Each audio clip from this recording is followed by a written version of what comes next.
aming puso, turuan mo mag-alam.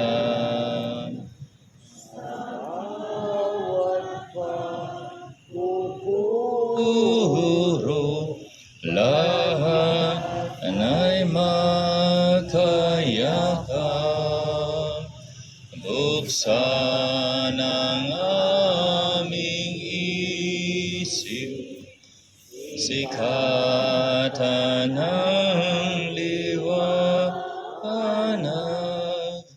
ng kusang matang kilig tungkulin kapanahon.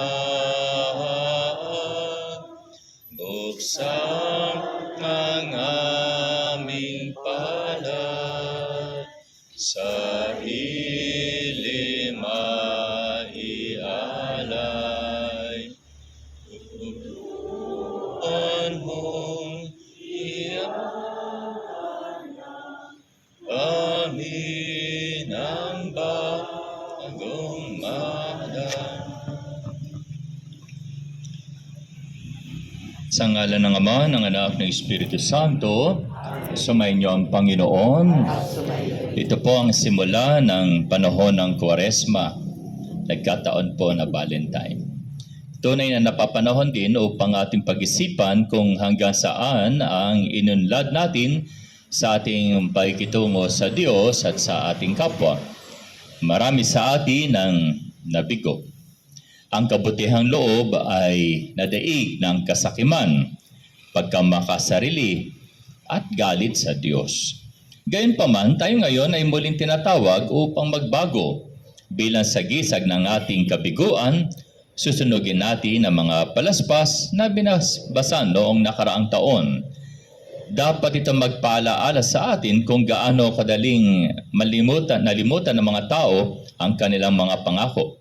Subalit, ipahayag din natin ang ating kagustuhan nating magbago.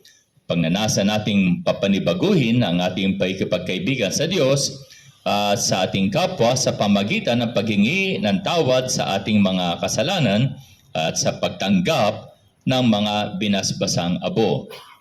Mga kapatid, tinatawag tayo ng Diyos sa pamagbalik loob. Manalangin tayo sa Kanya, pambigyan tayo ng biyaya ng wagas na pagsisisi. Inaamin ko sa makapangyarihan Diyos at sa inyo mga kapatid, na lubha akong nagkasala sa isip, salita at sa gawa at sa aking pagkukulang. Kaya sinasamo ko sa mahal na Birheng Maria, sa lahat ng mga anghel at mga banal, at sa inyo mga kapatid, ako'y panalangin sa Panginoong ating Diyos. Kawan tayo na makapangyarihan Diyos, patawarin tayo sa ating mga kasalanan, at patnubayan tayo sa buhay na walang hanggan. Sumainyo ang Panginoon.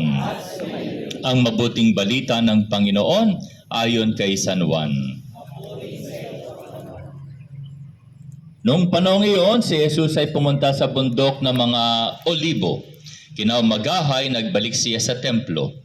Lumapit sa kanya lahat, kaya umupo siya at sila'y tinuruan.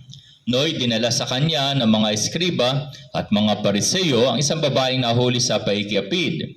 Pinatayo ito sa harapan nila at sinabi kay Jesus, Guro, ang babaeng ito ay nahuli sa paikiapid. Ayon sa kautusan ni Moises, dapat batuhin hanggang sa mamatay ang mga gaya niya. Ano ang masasabi mo? Itinanong nila ito pang subukin siya nang may sumbong sila laban sa kanya. Ngunit yumuko si Jesus at sumulat sa lupa sa pamagitan ng daliri. Ayaw nilang tigilan ng katatanong si Jesus, kaya sila itinignan niya at sinabi ang ganito, Sino man sa inyo na walang kasalanan ang siyang maunang bumato sa kanya? At muli siyang yumuko at sumulat sa lupa. Nang marinig nila ito, sila'y isa-isang umalis simula sa pinakamatanda. Walang naiwan kundi si Jesus at ang babaeng naroon pa rin sa harapan niya. Tinawag niya si Jesus, tinignan siya ni Jesus at tinanong, Nasaan sila? Wala ba nagparusa sa iyo? Wala po, Ginoo, sagot ng babae. Sinabi ni Jesus, Hindi rin kita parurusahan. Humayo ka at huwag nang magkasala. Ang mabuting balita ng Panginoon. Walang naiwan kundi si Jesus at ang babae. Maganda yung pagkakasabi ni San Agustin. No one was only two remained. Misery and mercy. Misery, yung babae. Mercy, Jesus. And all of us, of course, we have lived a miserable life because of how we have hurt others, pati ating sarili. Pero sa kabila noon, nanatili pa rin ang awa ng Diyos. Kaya tayo nandito because we are also celebrating the mercy of God. Mga kapatid, mga palaspas na dinala ninyo, ibinasbasa noong nakaraang taon. Ang mga ito ay naging sagisag ng ating pagtanggap kay Kristo bilang mananakop. Ang mga ito ay naging tanda ng ating matapat na hangarin noon upang bumalik sa Diyos. Maya-maya habang nakikita natin na susunog ang mga ito, tanungin natin ang ating sarili kung gaano karami ang mga mabubuti nating hangarin at pangakong tuluyan na naglaho. Sa aking mga pakibigyan sila ng palaspas. Yung hawakan ninyo yung mga lumang palaspas.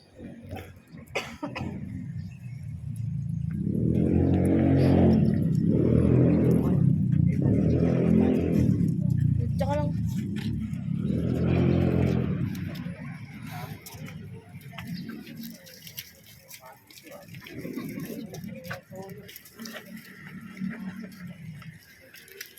Ay.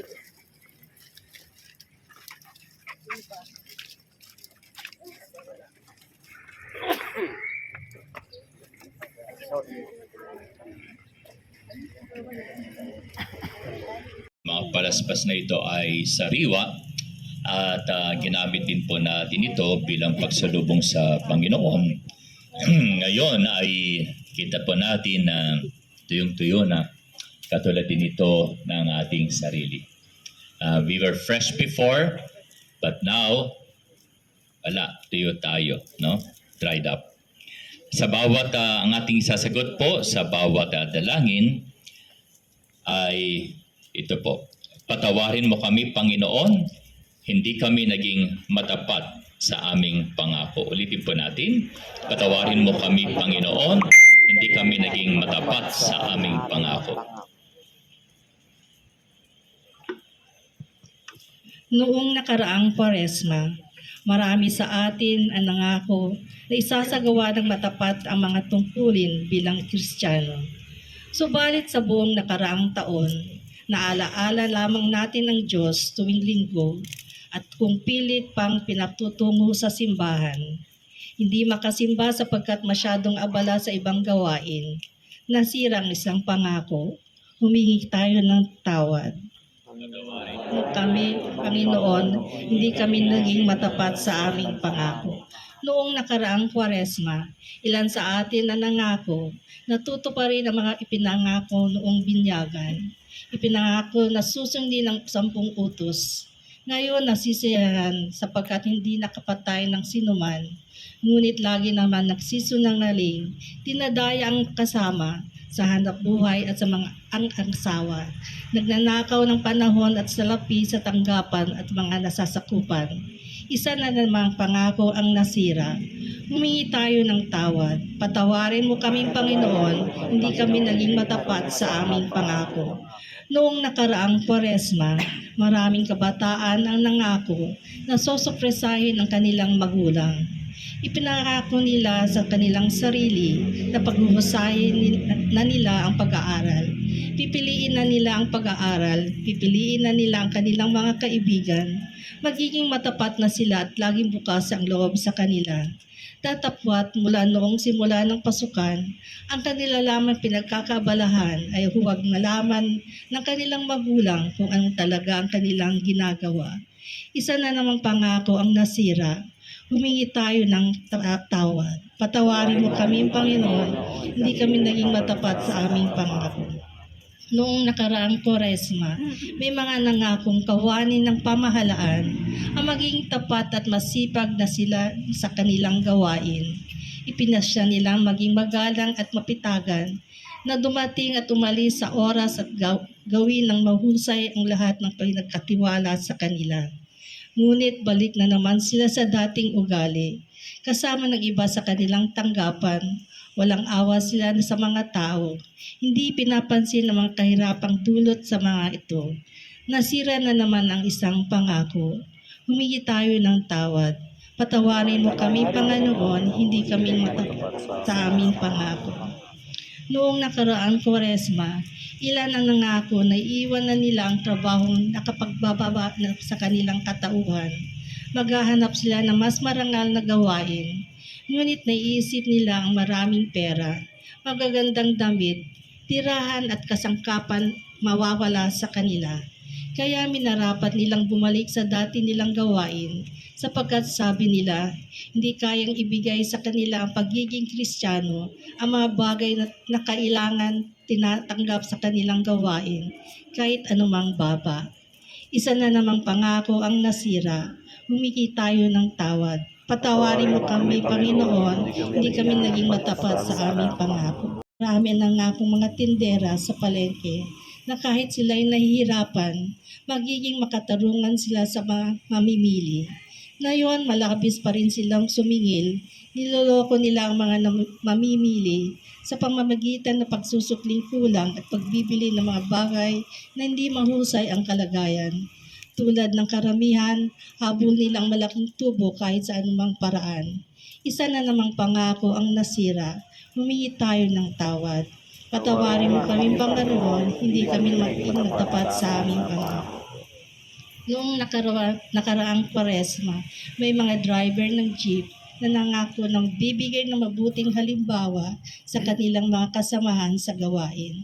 Ngayon, balik na naman sila sa dating cutting trip. Walang pasubali sa mga pasahero at mga sasakyan habang nagmamaneho. At sila ang may mga pinakagarapal na pagsasalita sa buong bayan.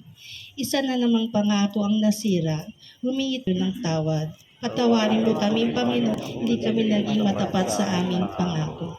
Noong nakaraang Kwaresma, marami ang nangako na hindi na magsusugal kahit sa anumang paraan.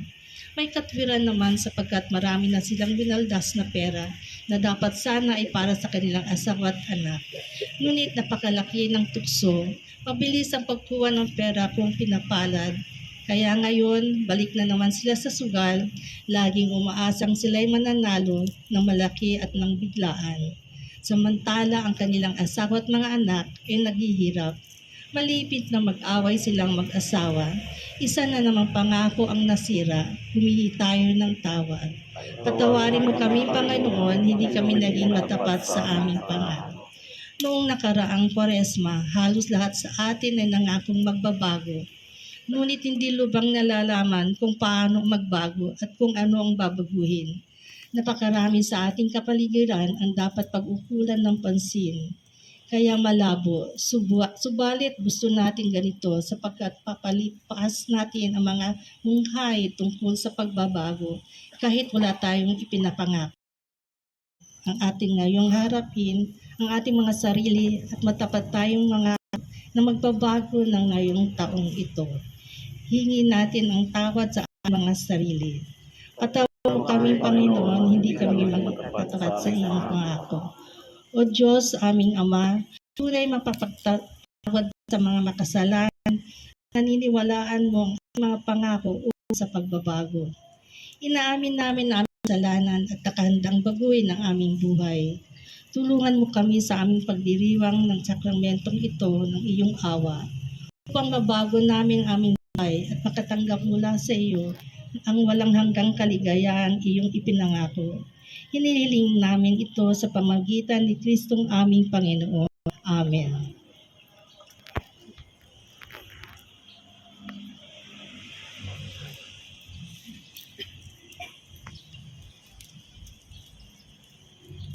Panginoon, masdan mo ang makasalanang humihingi ng iyong kapatawaran at bendisyonan mo rin ang lahat ng tatanggap nitong mga apo.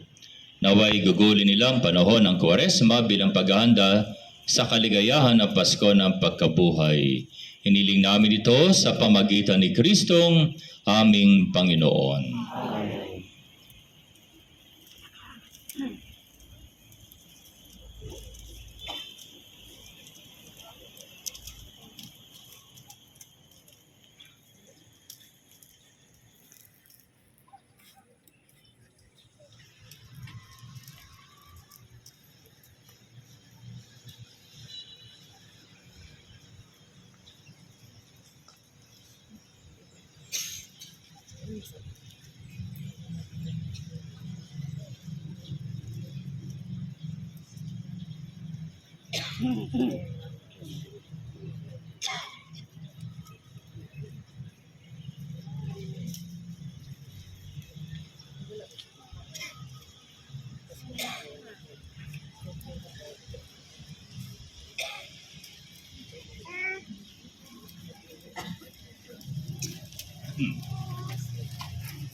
O Diyos aming Ama, tunay na mapagpatawad ka sa mga makasalanan at pinaniniwalaan mo ang aming mga pangako ukol sa pagbabago. Inamin namin ang aming mga kasalanan at nakahandang baguhin ang aming buhay. Tulungan mo kami sa aming pagdiriwang na sakramento ng iyong awa upang mabago namin ang aming buhay at matanggap mula sa iyo ang walang hanggang kaligayahang iyong ipinangako. Iniling namin ito sa pamagitan ni Kristo ang aming Panginoon.